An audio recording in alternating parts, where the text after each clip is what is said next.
Hello everyone, welcome to CyberScoop TV. Greg Otto, your managing editor here. We're coming to you from the Andrew Mellon Auditorium for CyberTalks, and I'm talking with Jamie Brown, CA Technologies Director of Global Government. Jamie, thanks for joining us today. Sure, my pleasure, thank you. So, it's been another banner year for breaches and hacks. There's Equifax, there's SEC, IRS, Right. FDIC.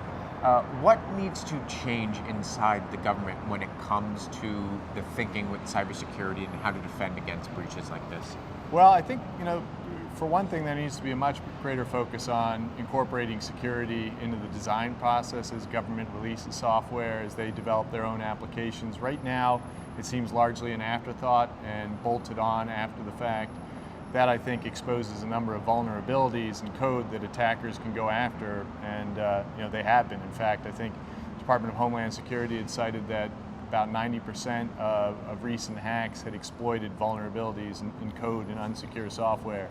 So incorporating security, as we say, shifting security farther left into the design phase should go a long ways towards mitigating a number of those challenges. Okay. And so much that happens with these breaches is reactive. Right. What needs to happen in order to get to a proactive stance when it comes to this? Well, I think a combination of that, the incorporating security, into the development phase, but also a greater focus on identity and access management, authentication. You really can't put a wall around your applications and your IT environments anymore. Identities now are sort of the common vector through which a number of these attacks are heightened. So a greater focus on identity and access management, with particular for users who have privileged access, those who have the keys to the kingdom, your IT administrators, making sure that there's systems in place, software, technology in place that helps you identify whether or not there's unusual activity going on, if people seem to be extracting data files improperly.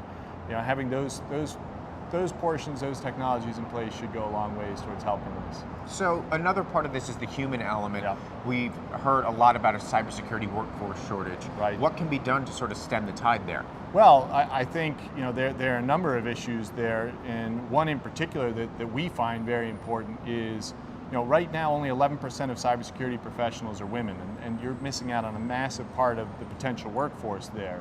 So a greater focus on recruiting and training talent and focusing at a younger age and getting them excited. We at CA, we have a program where we partner with the Girls and Boys Clubs of America called Tech Girls Rocks, and that's where we go into various boys and girls clubs around the country and really try and get girls excited about technology careers, show them the opportunities that are available to them, and cybersecurity is going to be a big part of that moving forward. So finally, so much of what we deal with in this field seems to be negative lately. Yeah.